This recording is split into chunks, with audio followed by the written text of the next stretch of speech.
말씀 봅니다. 요한복음에서 봅니다. 2장 21절에서 봅니다.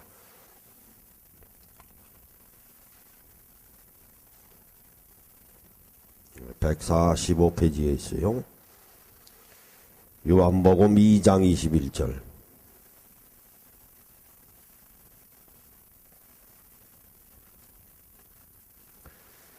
우리 지난 시간에 우리 살펴봤죠. 46년 동안 지어진 헤롯선전을 예수님께서 보시고 저거 무너져야 될 텐데 저게 무너지면 내가 3일 동안에 일으킬 수 있다. 이렇게 말씀을 하셨어요. 이것이 나중에는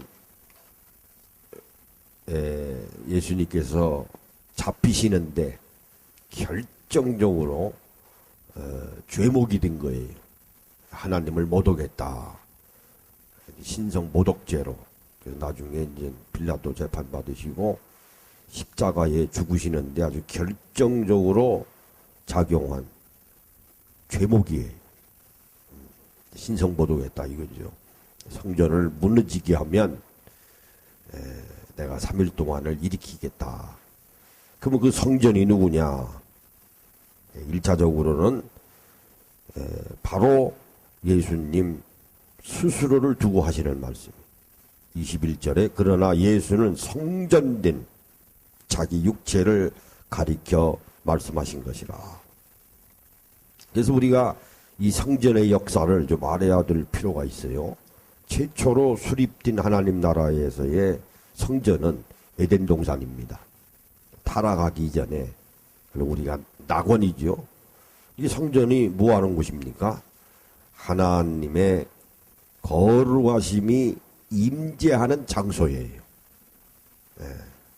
하나님이 함께 하시는 초소입니다. 타락하기 이전에 하나님의 성전은 낙원이다. 타락한 이후에 하나님이 계신 곳, 거룩한 것은 이제 나중에 제단으로 바뀌죠. 제단. 제단은 그냥 단 쌓는 거 아닙니까? 그냥 돌로 간단하게. 아브라함이니 이삭이니 야곱이니 다 그랬죠. 노아도 그랬고. 하나님 앞에 제단 쌓고 그 다음에 제단이 발전된 곳이 성막이에요. 광야에서 이스라엘 백성들이 성막 또 증거막 또 우리가 회막이라고도 해요. 그것이 이제 왕조 시대로 접어들면서 뭐로 바뀌었는가 하니 바로 성전입니다. 그렇죠? 다윗이 죽고 솔로몬이 지은 솔로몬 성전. 그것이 또 나중에 무너지지 않았습니까? 그래서 이스라엘 백성들이 갔다 와서 지은 성전이 뭐예요? 포로 70년 후에 무너졌으니까. 그것이 바로 수르바벨 성전이에요. 그것도 또 무너졌어요. 그래서 세워진 성전이 헤롯선전입니다. 근데 예수님이 말씀하시기를 저 성전이 무너져야 된다. 내가 3일 동안을 일으키리니. 그럼 그 성전은 누구를 이르시는 말씀이냐? 예수님 시대는 예수님이에요. 예수님 스스로가 성전이십니다. 예수님이 십자가에 죽으시고 부활하셨으니까 그럼 성전이 누굽니까? 예수님은 포도나무잖아요. 우리는 포도나무에 붙어있는 가지예요. 우리도 성전이에요. 사도 바울이 그거 아니에요? 고린도전서 3장 16절, 6장 19절에 하나님의 성령이 거하는 성전인 줄 너희는 알지 못하느냐. 그렇게 예수님이 성전이 구원받고 은혜 받을 만한 성령 시대의 성전은 우리 심령이에요. 이거요 귀한 겁니다. 이걸 우리 말씀의 진리를 깨닫지 못하면 우리 믿음이 자칫 잘못하면 날마다 헤매. 날마다 헤매. 바로 여기에 있는데 우리 마음이 심령이 성전입니다. 어떻든 오늘 본문의 말씀은 예수님이 이제 십자가에 죽기 이전이니까 그때 당시에 성전은 21절에 있는 대로 성전된 자기 육체를 가리켜 말씀하신 거예요. 22절에 죽은 자 가운데서 살아나신 후에야 제자들이 말씀하신 것을 기억하고, 그러니까 참 깨닫는 게 이렇게 어려워요. 나중에 깨달았어요, 제자들이. 나중에 뭡니까? 부활하시고 난 다음에.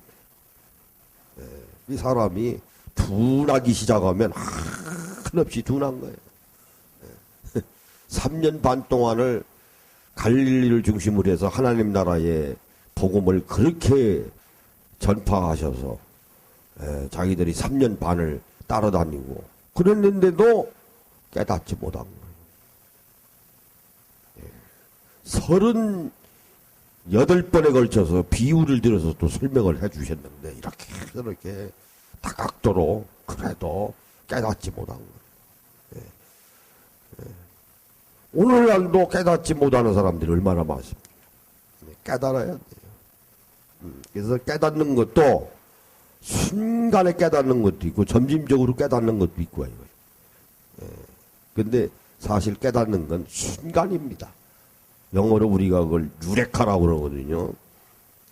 유레카라고 그래요. 사과나무에서 사과가 떨어졌다. 우리는 이렇게 보잖아요. 뭐 위에 있으니까 아래로 떨어졌지. 그러나 이제 우리들이 아는 대로 뉴턴은 달리 본 거거든요. 사과가 왜 위에서 아래로 떨어질까? 그래서 나온 것이 이제 물리학에 유명한 만유 인력의 법칙 아닙니까? 중력의 법칙이라고도 해요. 똑같은 사건인데 누구는 깨닫고 누구는 못 깨닫고. 그러니까 뉴턴은 순간 그걸 유레카라고 순간에 깨닫는. 그러니까 제자들은 죽은 자 가운데서 살아나신 후에야 이 말씀하신 걸 기억하고 성경과 예수께서 하신 말씀을 믿었더라. 그래도 나중에 깨닫고 믿었으니까 그나마 천만다행이지. 그때도 못 깨닫고 지금도 못 깨닫고 하면은 안 되죠. 이게 말씀은 깨달아야 돼.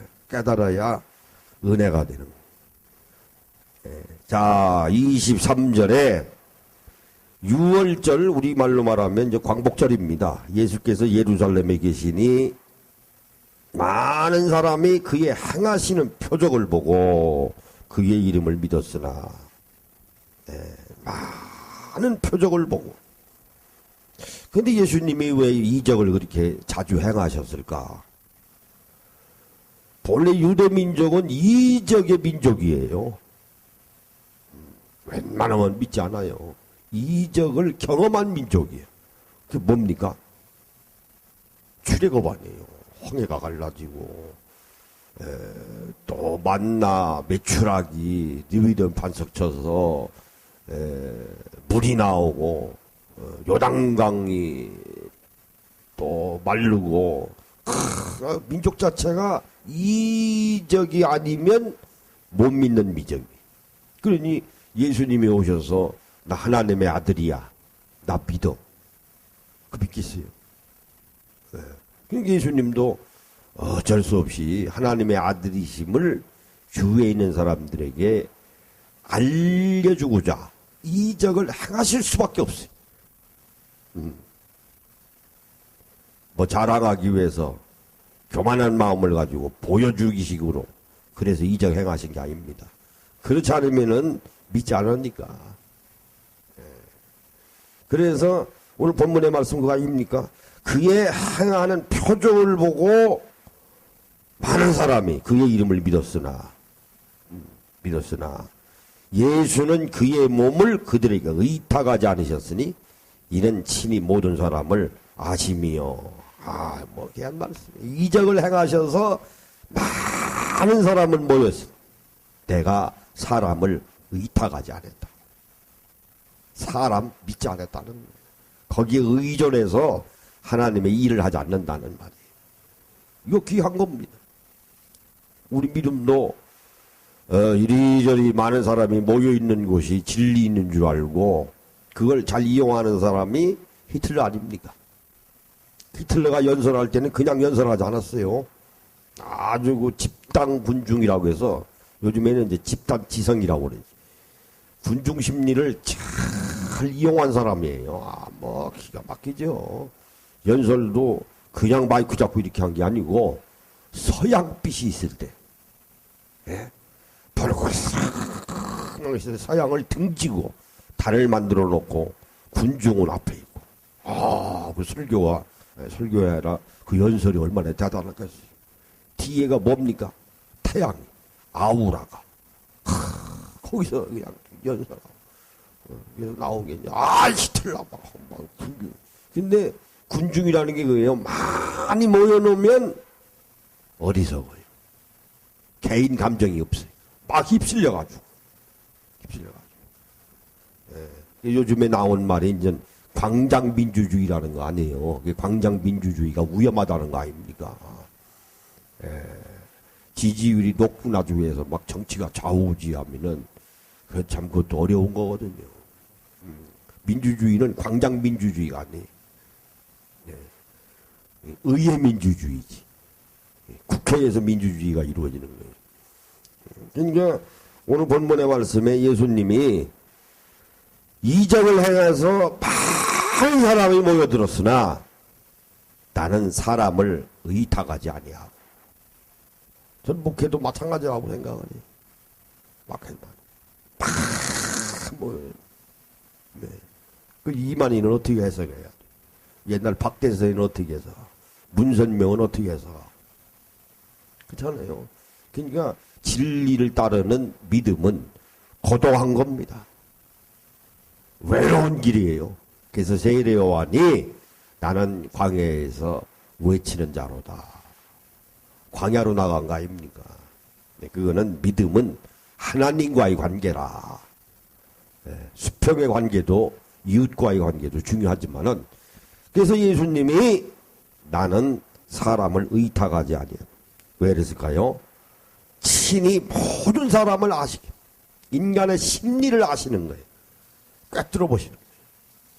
인간은 마음은 변하는 거 아닙니까? 시각각으로 변하는 거예요. 시각각으로 변해요.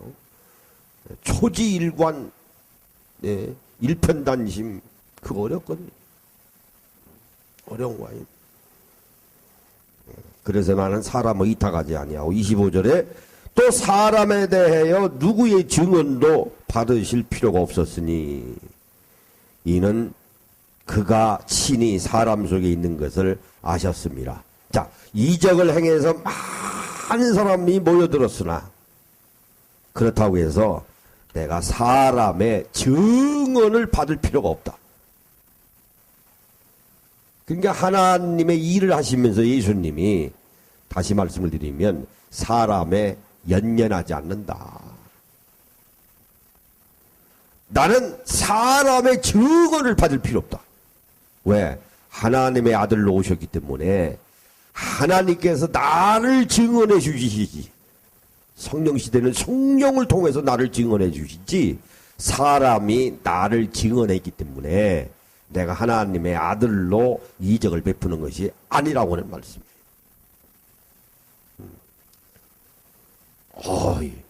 믿음이 이 정도 돼야 되지 않겠어요? 고도한 거예요, 믿음. 믿음 지킨다고 하는 것은. 자, 3장에 보시면 오늘 우리 율법교사가 또 찾아왔는데 니고데모가 이제 찾아와가지고 이건 잘 아시는 말씀이에요. 우리 인간은 영혼을 사모하는 마음이 있어요. 영원히 살기를 원합니다. 본능으로. 있는 사람이든 없는 사람이든 죽기를 원하는 사람 한 사람도 없어요. 뭐 우울증에 걸려서 뭐 사업이 망해서 진퇴양난에 걸려서 사면초가가 돼서 자살하는 사람은 있어도 그건 비정상이죠. 자살하는 게 자체가. 그러나 정상적인 인간은 다 죽지 아니하고 영원히 살기를 원합니다. 그 영혼을 사모하는 마음이 있어요. 그래서 우상숭배가 많은 거예요.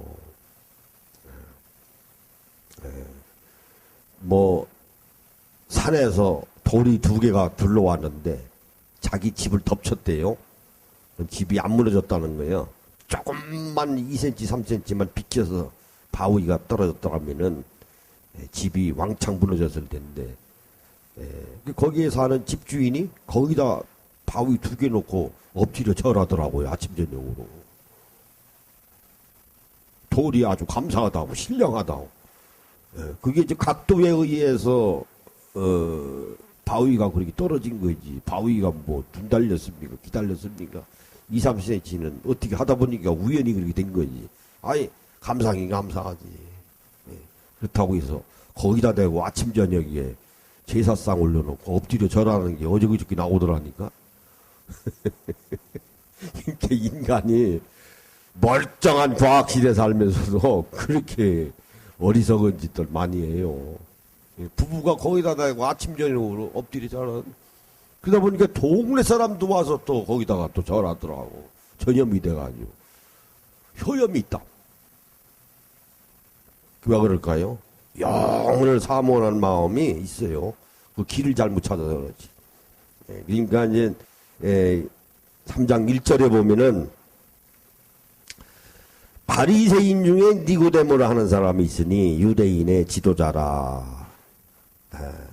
바리새인 중에 니고데모, 대단한 위치에 있는 사람이에요. 사내들인 공회원 중에 한 사람이에요. 니고데모가 바리새인 중에서도. 그러니까 요즘으로 말하면 귀족 출신. 그가 밤에 예수께 와서 이르되 랍비여. 랍비는 우리말로 번역하면 선생님이요. 밤에 찾아와야지. 대낮에 찾아가면 그 주위에 있는 많은 사람들이 수군거릴 거 아닙니까? 아이, 저 니고데모가 예수님 찾아갔대요.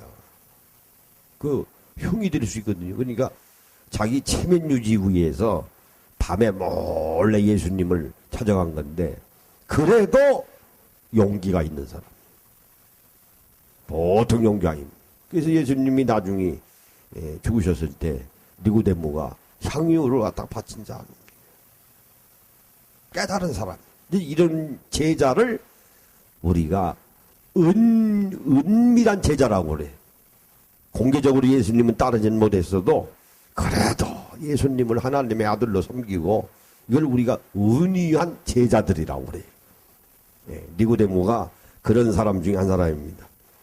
찾아와서 우리가 당신은 하나님께로부터 오신 선생인 줄 아나이다. 하나님이 함께 하시지 아니하시면 당신이 행하시는 이 표적을 아무도 할 수 없습니다. 왜 찾아왔을까요? 결국은 이적 때문에 찾아온 거예요. 우리가 알아야 되는 것은 그렇다고 해서 우리 신앙의 목적이 이적이 아닙니다. 이적은 예수님이 하나님의 아들이심을 알게 하는 간접적인 도구로 쓰신 것이지 그것이 목적이 아니에요, 자체가. 그러나 니고데모가 예수님을 찾아온 것은 그래도 이적을 행하니까 바다 위로 하려고 막 이적 베풀고 하니까 하나님의 아들인가 보다. 이적을 아무나 베풉니까? 네, 놀라운 이적입니다. 그러니까 밤에 몰래. 그러니까 니고데모가 이적 때문에 찾아왔다고 그런 거 아니에요, 지금. 그래서 이적이 목적이 돼서는 안 된다. 그건 그 2절에 나오는 말씀이. 그래서 예수님이 이제 3장 3절에서 대답하시는 거예요. 이제 니고데모가 밤에 찾아왔으니까 대화가 시작이 된 겁니다. 이런 대화를 우리가 소크라테스의 산파술이라고 그래요. 대화를 통해서 문제를 직시하고 풀어주고, 직시하고 풀어주고. 이걸 우리가 영어로 이제 다이아로그죠. 진리의 산파술. 대화를 통해. 오늘 여기까지 하겠습니다. 15분 딱 됐어요. 기도하십니다. 아버지 하나님, 우리가 요한복음을 저희들이 강해하고 있습니다. 예수님이 이 땅에 오셔서 하신 행적을 하나씩 하나씩 역사적으로 저희들이 상고하고 있습니다. 말씀을 깨닫게 하셔서 날마다 말씀을 상고하는 가운데 생활에 전복시킬 수 있는 믿음, 용기 저희들에게 허락하여 주소서. 이제 또 저희들이 열심히 기도하고자 합니다. 들어 응답하여 주시옵소서. 얼기설결 겨지는 모든 문제들이 풀어지는 귀한 축복의 시간이 되게 하여 주시옵소서. 예수님의 이름으로 기도하옵나이다. 아멘.